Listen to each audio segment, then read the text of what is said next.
All right, all right. We are here. We are here. Man, big news that happened today. Big news that happened today. Giants, or John Mara rather, retaining Brian Daboll and Joe Schoen. I don't know how long we'll be live today, but I just wanted to kind of get you guys' thoughts and talk about it one by one. Weird one, what's going on? What's going on, man? What's going on, brother? Man, and it's crazy too. It's crazy too because you watch the press conferences. Well, I guess you can call them press conferences, the little meetings or whatever. Why can't Shane Bowen leave? I think he will. I think he will leave. I think he will leave. But yeah, you watch John Mara talk about Brian Daboll and Joe Shane together, and I think he's trying to trying to talk himself into like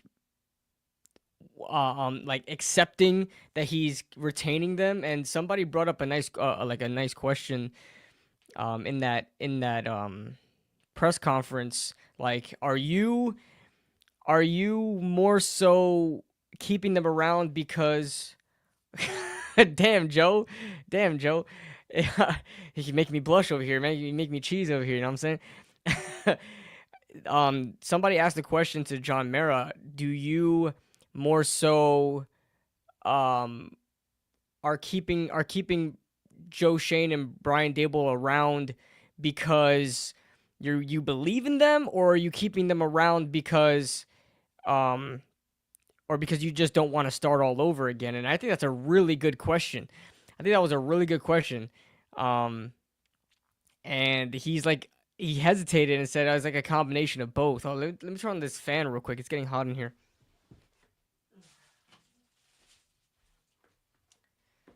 But yeah, man. Crazy.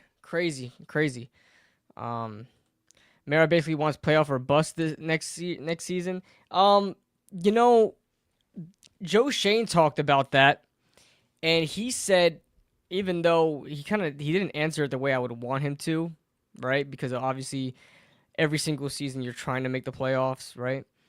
But Joe Shane was talking about how it's not a playoff or bust season. Like, they're not banking on like immediately making the playoffs or something like that, something to that effect. Maybe we could pull up the video and watch it and react to it.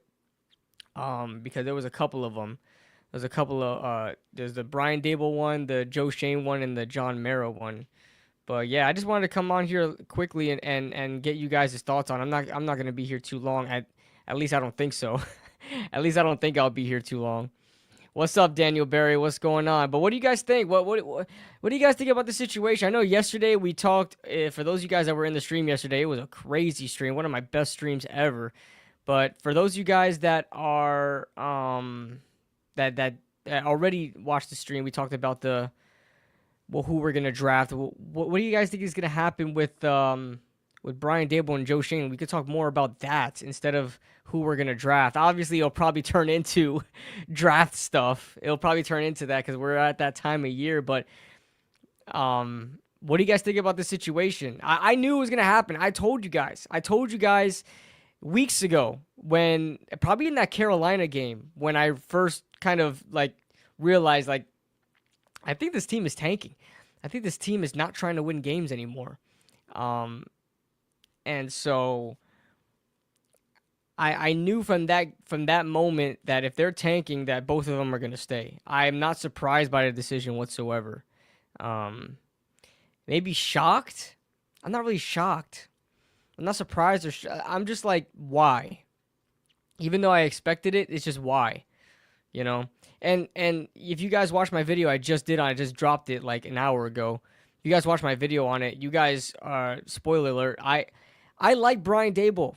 Okay, I don't know if that is definitely a controversial thing. I like Brian Dable.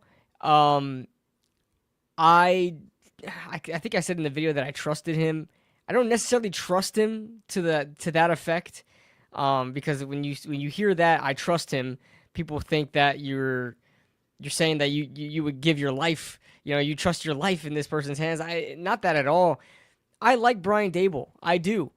I think things went south really quickly, and it showed how much inexperience he has as a head coach. But I think he'll get. I think he could be the guy to lead the Giants. I really do. And I know John Mara said that. I don't know if he believes it, but I do. I like John. I mean, I like Brian Daboll.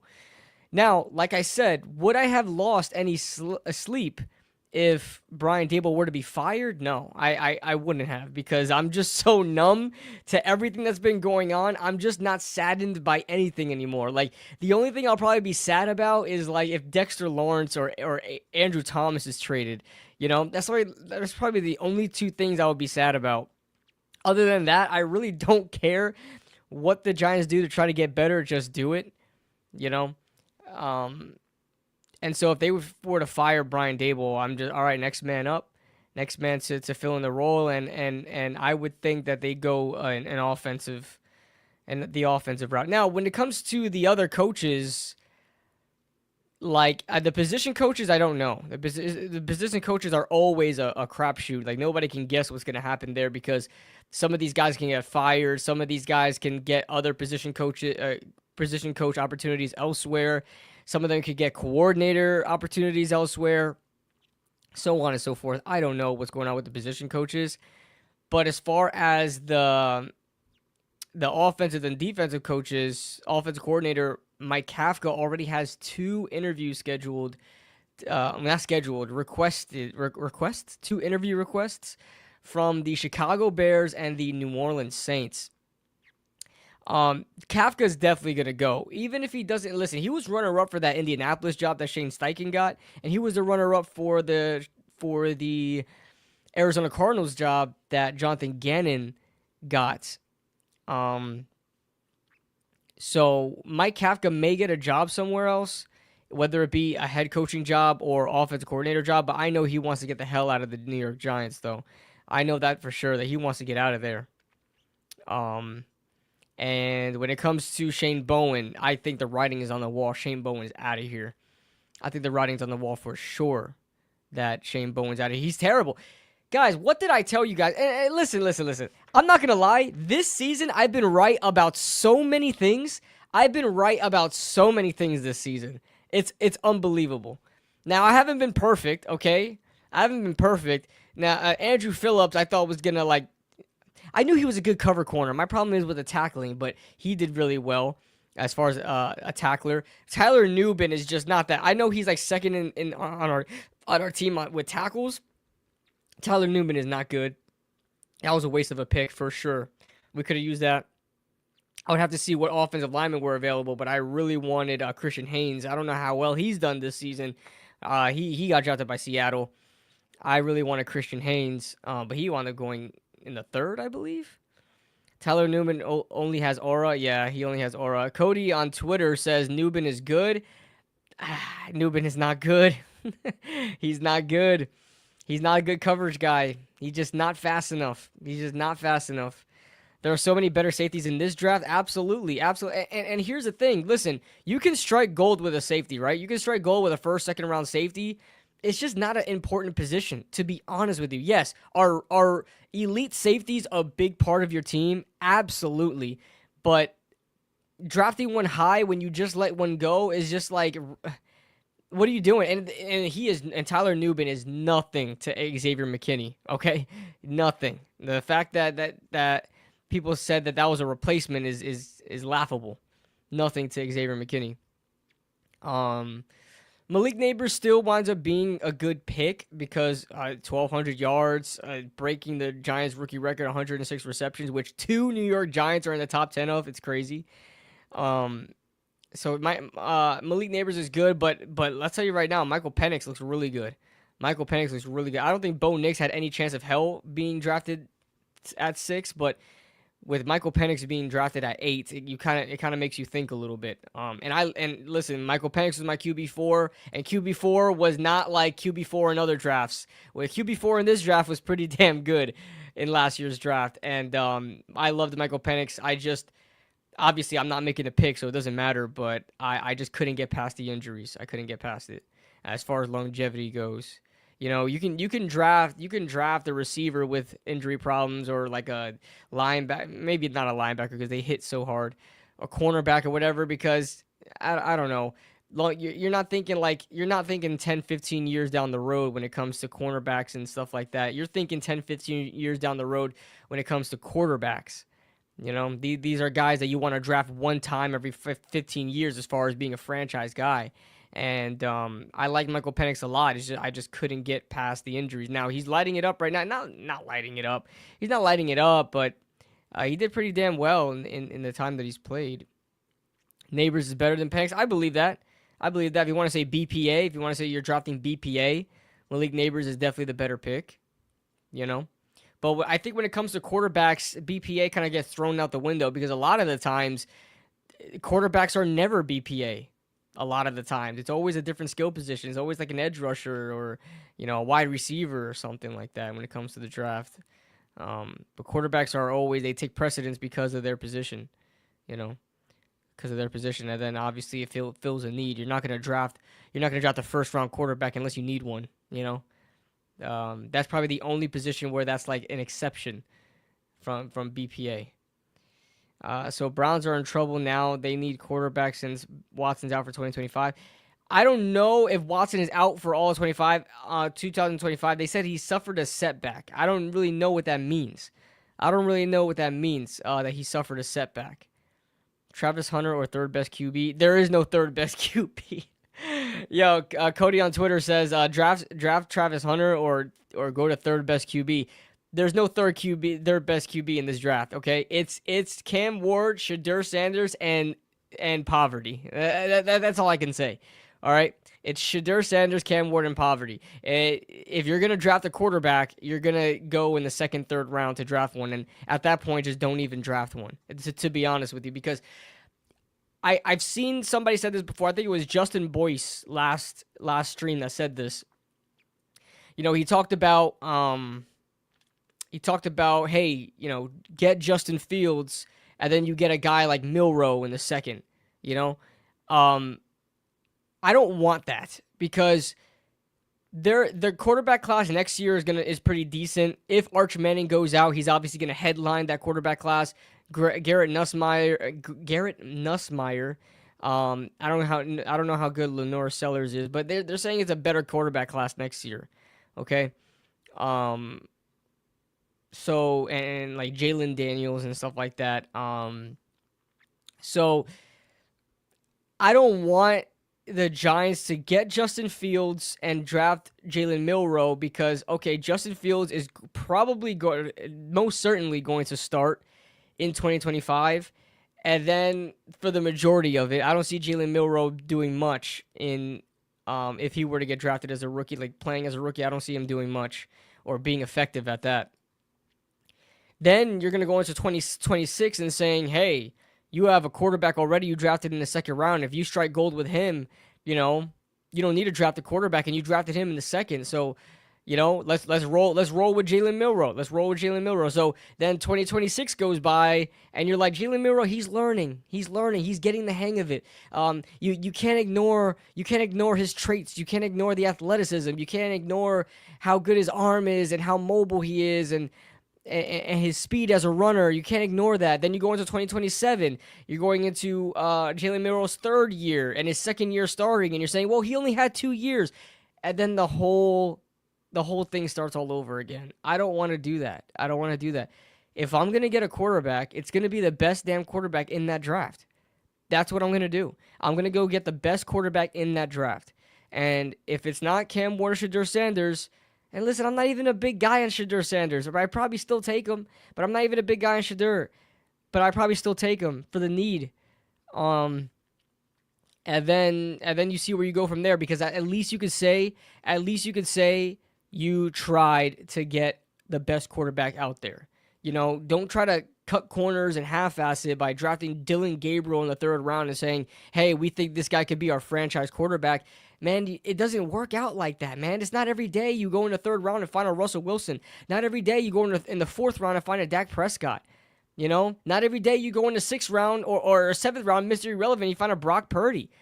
You know, it's just the chances for that are so slim. And I get first round quarterbacks hit rate is just not that great either, right? You could point out a bunch of NFL busts at the quarterback position that were drafted in the first round or even the top 15.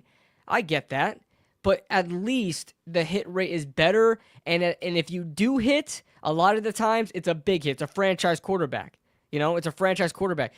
You know, you can argue, you know, Derek Carr in the second round, was he a franchise quarterback? I mean, he was there for what, 5 years with the Raiders, 5-6 years, and he was out of there.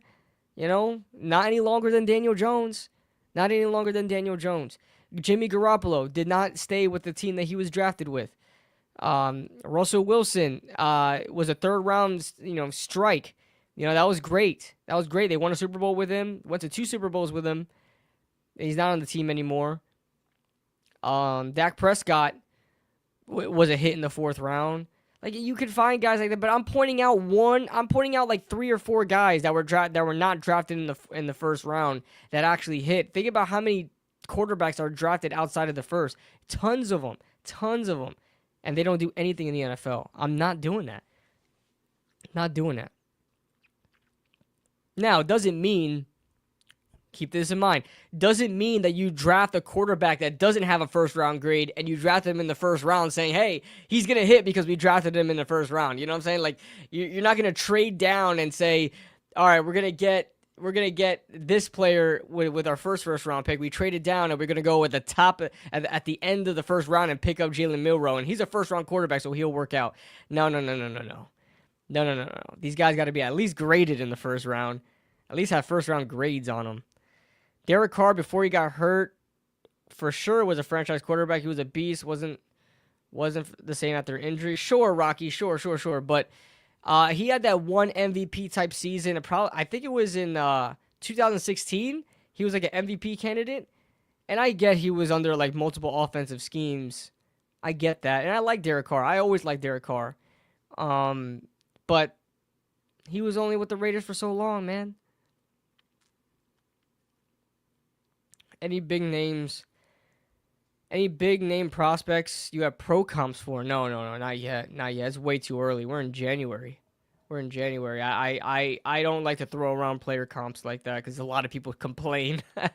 I don't like to throw around player comps, especially like sometimes I'll just watch a player and I'm like, yo, I see this player in him, and I'll put it on Twitter and like they're like, what are you talking about? So not yet. I haven't even watched too many players yet. I'm still on my 4th prospect. I already did Cam Ward. I did the top 3. I did Cam Ward, Shedeur Sanders, and Travis Hunter. Those are the guys that I know other guys in this draft. I just haven't watched film on them. So that's what I want to do. I want to watch film on these guys. So that's what I'm going to do. So I don't really want to talk about any other players unless I watch them. So this year, I'm making a goal for myself. This year, I want to watch at least 100 players this year. We're on a good track. Because usually I don't start my scouting until February. I already have my list. I already got my list. I already set up my Google Doc. I already set that up. And I'm going to make that public for you guys so you guys can all see that. And you guys can all get my takes on certain players. But I'm going to make a goal for 100 players this year. That's a big goal for me because I don't think I've ever went past 60. I don't think I've ever went past 60 players that I've legitimately sat down and watched multiple hours of film on. So I'm going to do that. I have a couple days off this week, so I'm definitely I want to try to at least, usually I would try to do 3 players a day. I'm a lot busier than I used to be, so maybe I still try to do 3 players a day and see how I get, where I go from there. Maybe I can get over 100. Maybe I can get that confidence and get over 100 players this year. That would be crazy. But guys, we just hit 53 players. Wow, 53 players. I'm thinking about freaking Squid Games. I'm watching Squid Game 2, season 2 right now. We have 55 people in this chat right now across YouTube and Twitter. If you guys are on YouTube, make sure you guys hit that like button for me. Subscribe if you guys are new. If you guys are new, if you guys have just found my channel, put it in the comments because that'll be interesting. If you guys just found my channel and you're already in a live stream, you're doing a lot better than other people who are subscribed. Read the last. Remember 2017 when we drafted Davis Webb and the front office thought they got this? Oh my God. Yo, don't even get me started because I was one of them. Oh, how old was I in 2017? I was like 19. I was 19 years old. Bro, I was young and I was stupid. And of course, I don't know. Bro, I was 17. I was born in 1997. I barely remember my early years as a Giants fan. I only remembered Eli Manning. I only remembered Eli Manning at quarterback. So I'm thinking whoever the Giants draft, because we had Ryan Nassib for so long. We had Ryan Nassib. We had Jared Lorenzen, R.I.P. Jared Lorenzen, hefty lefty. We had David Carr, right? Earlier, we had Curtis Painter, right? Along with Ryan Nassib. Like, we had all of these guys, but I liked Ryan Nassib, the Syracuse QB. And then for the first time that I'm paying attention to the draft, the Giants drafted Davis Webb in the 3rd round. It's a high freaking pick. Was it a 3rd round or 4th round? 3rd round or 4th round? Because I know Ryan Lauletta. Was his name Ryan Lauletta? Kyle Lauletta. Not Ryan Lauletta. Kyle Lauletta. I remember him too. But Davis Webb, was he a 3rd rounder? Davis Webb. I want to say he was a 3rd rounder, but Lauletta was also drafted around the 3rd too. Davis Webb.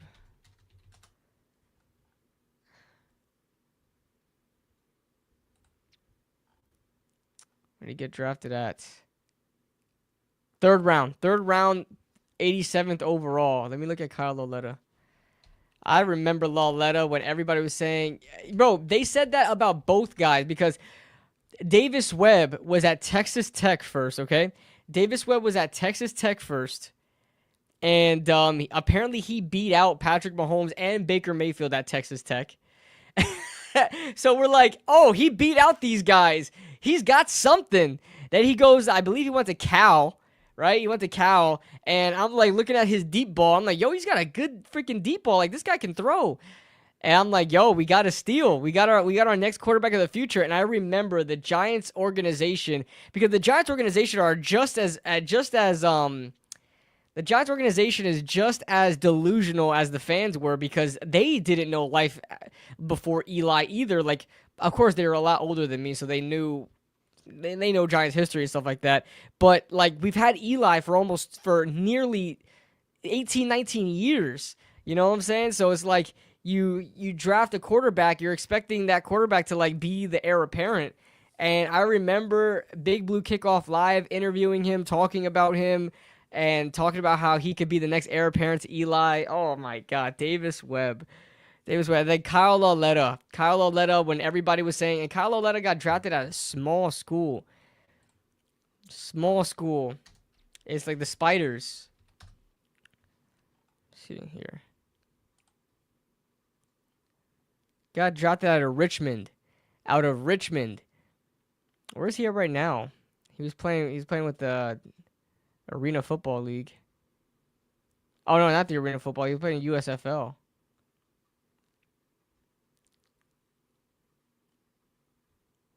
Yeah, he's playing USFL with the Maulers and the Generals. But Lauletta, everybody was saying, oh, he's got a second round grade amongst a lot of the analysts out there, Kyle Lauletta, and he could be a steal out of a small school of Richmond. The Giants drafted him, I want to say, in like the 4th round, and then they thought that he was going to be the guy too, because that was Gettleman's guy, because Jerry Reese drafted Davis Webb, and Dave Gettleman was like, I'm going to draft my quarterback of the future. Screw Davis Webb. Oh my God. Oh man. You guys remember those days? and literally won the national. JJ literally won a national championship this year.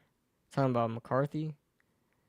We should trade for either McCarthy or Michael Penix Jr. down the road. They would go to guy. You're not going to trade for Michael Penix Jr. That's their franchise quarterback now. JJ McCarthy, I don't even know is. We don't even know what the Vikings want to do with Sam Darnold yet. The fact that we keep talking about a JJ McCarthy trade is just I don't. He's young. He's young. They're gonna lean towards JJ McCarthy. They're gonna want to try to go put all their chips in with Sam Darnold, see how far they go. But once they inevitably fail, because they got mollywopped by the Lions, they don't want to see them again. Because I'd imagine going to the Super Bowl, you would have to face the Lions. They'll be in your way. Sam Darnold, it won't be there for long. Maybe he gets extended, but then maybe JJ McCarthy just sits another year and they pull a Jordan Love. But I don't think they're going to trade him. They're not going to trade a guy they just got in the first round to be their franchise quarterback just because Sam Darnold is playing well. I don't think so. Giants drafting a quarterback. Joe is desperate. Absolutely, he's desperate.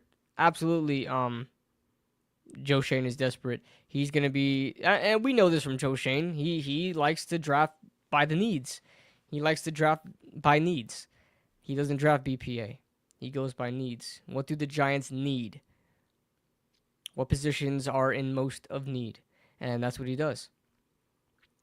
That's what he does. But, as far as Brian Daboll staying, I prefer that. I'm trying to crack my elbow. I don't know if you guys heard that. As far as them staying, I'd rather them both stay than one of them go. Especially Joe Schoen staying. I prefer Brian Daboll to stay rather than Joe Schoen. Joe Schoen really hasn't done anything up to this point to make me want to say I want to keep him.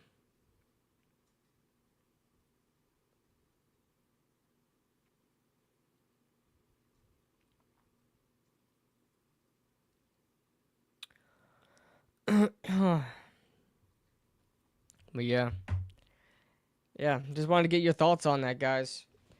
On today's news. Ow, damn zipper just grabbed my chin. Outside of quarterback, I would say defensive tackle and corner. Yeah. As far as our needs go, it's definitely quarterback.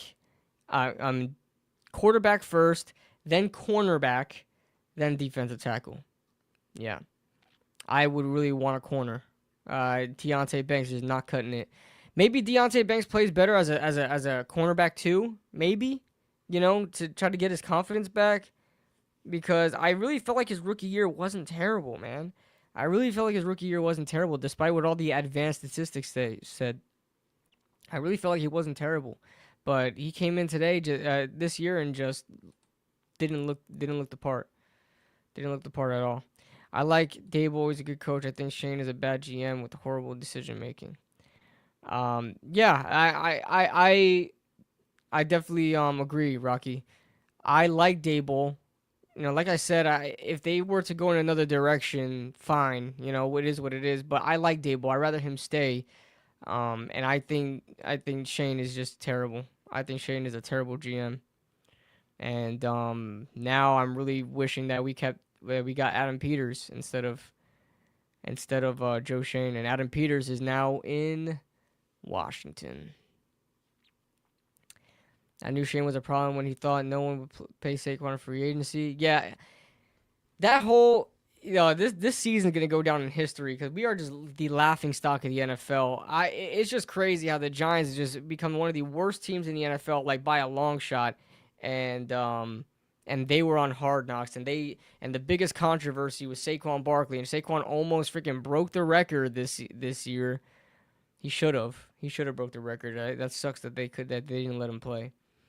But almost broke the record this year. Freaking Xavier McKinney has 7 interceptions.